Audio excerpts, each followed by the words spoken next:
morning and welcome to day 2 action here at Melbourne Park for the 2017 Australian Open Wildcard Playoff. Sean Manawira and Bojana Babusic. Good morning to you, Bojana. Good morning, Sean. It's great to be back here again, isn't it? Sure is.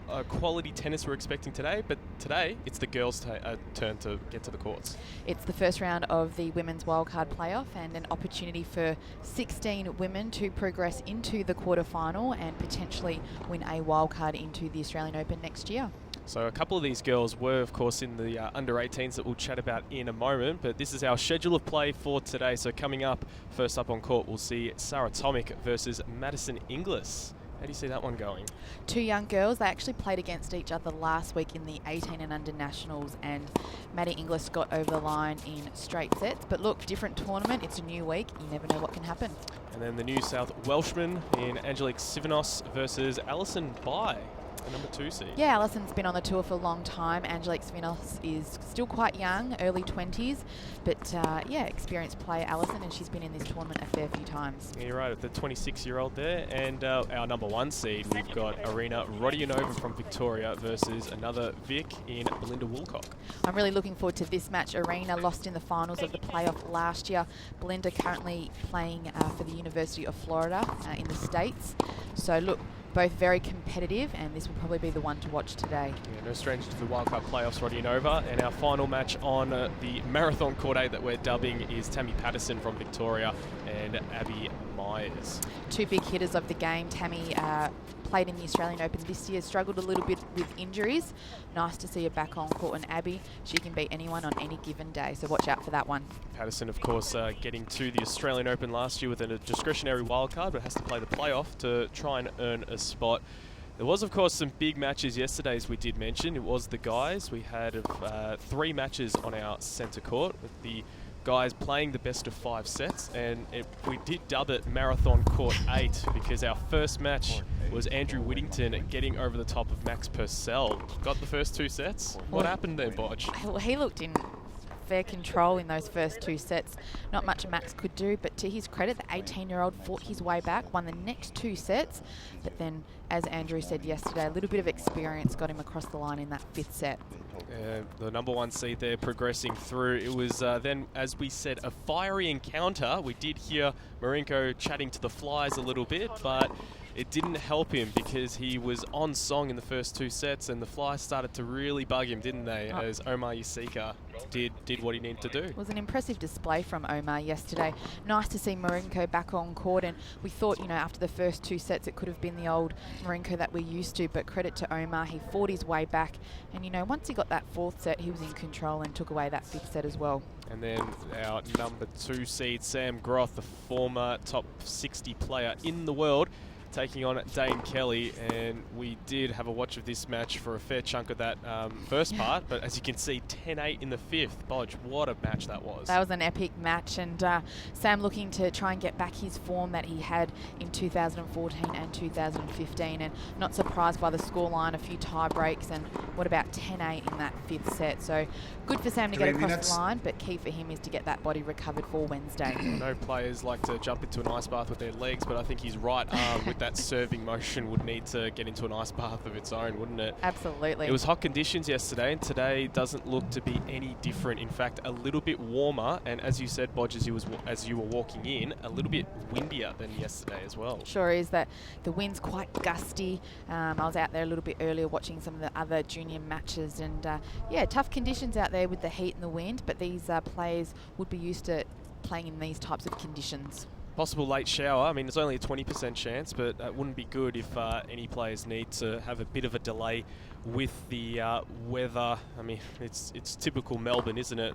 Beautiful and sunny one moment, and then you need to have your brollies and your parka jackets to make sure you stay out of the rain. So it's got it all here, and as you can see, we've got our players out on court having a bit of a practice. So, Bodge, let's get into the nuts and bolts of this match. We've got Sarah Tomic and Madison Inglis. Well, Maddie won the wildcard playoff last year, so she's back here to defend her title, 18 years of age,